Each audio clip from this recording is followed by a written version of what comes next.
Uma montanha-russa hormonal, mudanças no corpo, à espera de uma nova vida totalmente diferente daquela que se costumava ter. Todas essas situações podem e muito comumente desencadeiam a conhecida depressão nas gestantes, que pode vir antes, durante ou depois do parto.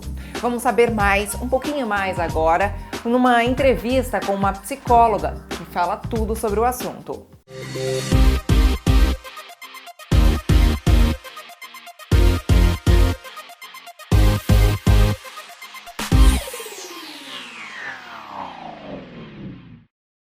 Contribuir com a saúde mental da gestante é tão importante quanto um acompanhamento médico pré-natal.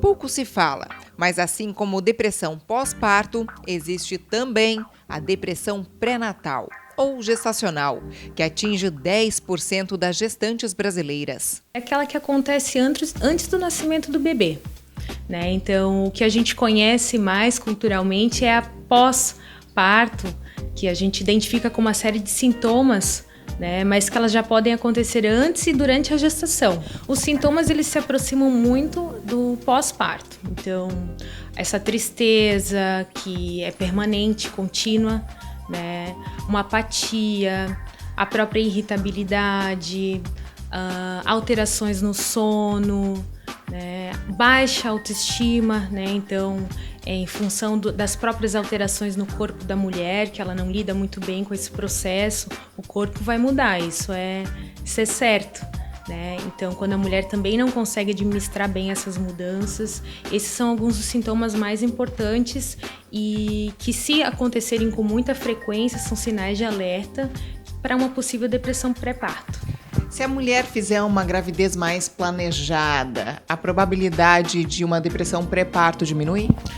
Não necessariamente. Não significa que a mulher que deseje muito ter um filho, né, que esse filho é muito esperado, que essa gravidez é planejada, que ela não possa desenvolver a depressão.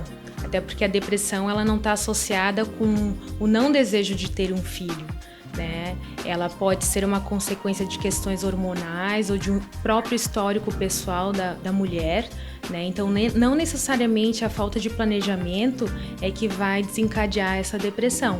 Então, isso é algo que culturalmente a gente teria que enfraquecer. A tendência de fantasiar com a perfeição leva uma expectativa de ter um filho perfeito, bonito, obediente, educado, saudável. Tudo que fugir desses ideais será percebido como fracasso. É aí que entra o maior terror da gestante. Sim, as emoções negativas elas fazem parte da nossa vida. Ter raiva, tristeza, ansiedade, né? Mas até a mulher reconhecer que ela precisa de ajuda porque isso está muito contínuo, prejudicando a rotina dela, às vezes é um processo bem longo. Qual seria o clique, o momento certo para ela saber agora é hora de eu pegar ajuda porque não está me fazendo bem e isso tá sendo uma depressão, tá sendo uma coisa ruim para mim e para o meu próprio bebê?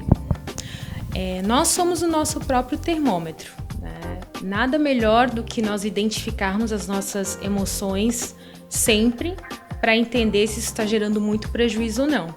Como eu falei, a tristeza, a raiva, elas fazem parte da nossa vida. Mas eu sei quando essa minha tristeza ela está me prejudicando muito ou eu não estou dando mais conta de lidar com ela. Mesmo estando num período novo, que é o período da gravidez, pode comparar com aquele período que não estava grávida. Com certeza.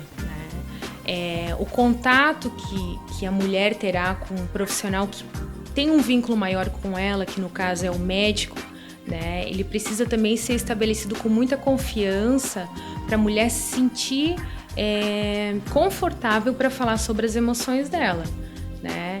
Então a consulta ela não pode ser simplesmente em questão de exames orgânicos e físicos, né? Ela tem que se sentir à vontade para falar para o profissional que está acompanhando o que ela está sentindo, o que ela está pensando sobre essa nova fase da vida dela, né? Então nessas falas e nesse acompanhamento médico, ele também vai conseguir dar essas devolutivas, oferecer para a paciente essas devolutivas, se isso que ela está sentindo e pensando, ela precisa de um suporte. O que ocorre entre muitas gestantes é que elas não se permitem ficar tristes nesse período.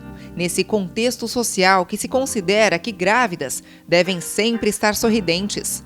Elas sentem-se acanhadas em falar de suas tristezas e medos, com receio de serem julgadas. Quanto mais segura ou me sentir segura, porque eu tenho suporte da minha família e principalmente do meu companheiro, mais esses pensamentos que vêm naturalmente com essa mudança, eles vão se enfraquecer.